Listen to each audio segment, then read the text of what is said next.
Early ఇయర్స్‌లో పిల్లలు screen ఎక్కువగా చూడడం ద్వారా, అంటే మొబైల్ ఎక్కువగా చూడడం ద్వారా వాళ్ళకి స్పీచ్ అండ్ లాంగ్వేజ్ ఏమైనా డిలే అవుతుందా?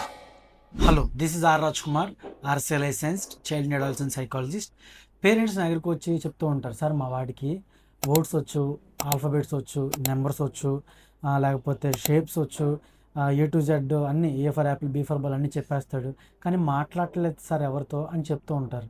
సో నెక్స్ట్ నేను అడిగే క్వశ్చన్ ఏంటంటే, మీ వాడు స్క్రీన్ ఎంతసేపు చూస్తున్నాడు? వాళ్ళు చెప్పేది, సార్ ఇంతకుముందు ఒక 5, 6 గంటలు, ఒక 7 గంటలన్నా ఉండేది సార్. ఇప్పుడైతే చాలా తగ్గించేసి ఇప్పుడు 3 గంటలు, 2 గంటలు అలా ఉంటుంది సార్ అని చెప్పారు. సో ఏంటంటే మొబైల్ యూజ్ అనేది స్పీచ్ డిలేకి, లాంగ్వేజ్ డిలేకి కంపల్సరీ రీజన్ అయితే కాదు. మేజర్ అయితే కాదు.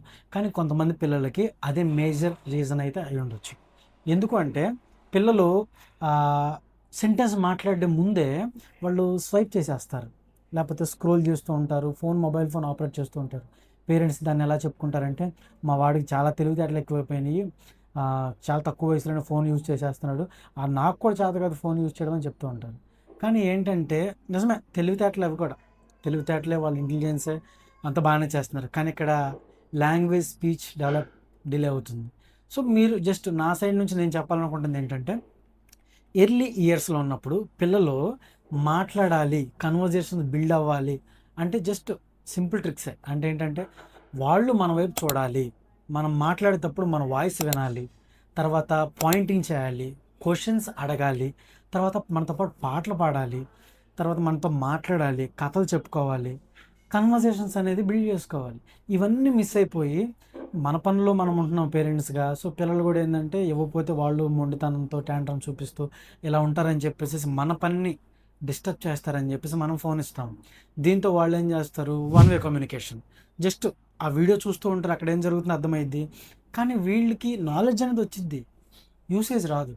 వాళ్ళు మాట్లాడడానికి లాంగ్వేజ్ ఉండదు. ఎందుకంటే వాళ్ళు మన సైడ్ చూడట్లేదు, మన వాయిసెస్ వినట్లేదు, మనల్ని ఇమిటేట్ చేయట్లేదు, పాయింట్ చేయట్లేదు.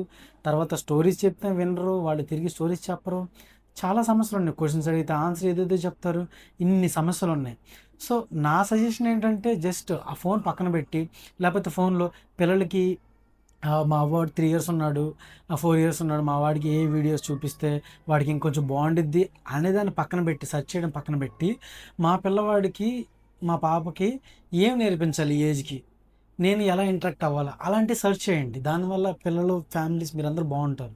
సో మా దగ్గరికి వచ్చి చాలా డబ్బులు మీరు సేవ్ చేసుకునే వాళ్ళు అవుతారు. ఇంకోటి ఏంటంటే, రీసెర్చ్ కూడా చెప్తుంది, ఎవరైతే స్క్రీన్ టైం ఎక్కువ ఉండిద్దో వాళ్ళకి ఎక్స్‌ప్రెసివ్ లాంగ్వేజ్ అనేది డిలే అవుతుందని కొన్ని రీసెర్చ్ చెప్తున్నాయి.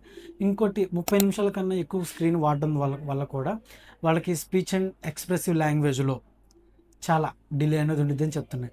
సో వీటి వల్ల బిహేవియర్ ఇష్యూస్ వచ్చేస్తాయి, టాంట్రమ్స్ వచ్చేస్తాయి, స్టబ్బర్నెస్ వచ్చేస్తాయి, లేకపోతే సోషల్ విత్‌డ్రాల్ అయిపోతారు. తెలియకుండానే మీరు అనుకుంటారు ఏదో పిల్లలు ఇండిపెండెంట్ అవుతున్నారు, లేకపోతే ఇండివిడ్యువాలిటీ ఎక్కువైపోయింది. సో మనం ఇలాగే పెరగాలి, భవిష్యత్తు అంతా ఎలాగుండి ట్రైన్ చేస్తున్నారు. కానీ తెలియకుండానే వాళ్ళ డిసార్డర్స్, డిసెబిలిటీస్ అనేది ఎక్కువ పెంచుతున్నారు. సో ఇష్యూస్ తగ్గించుకోండి, ఫోన్ పక్కన పెట్టండి, పిల్లలతో కూర్చోండి, వాళ్ళతో మాట్లాడండి, ఇంటరాక్ట్ అవ్వండి. దానివల్ల మీ ఫ్యామిలీస్ అన్ని కూడా బాగుంటాయి, సొసైటీ కూడా బాగుంటుంది. Thank you. Follow for more child psychology tips.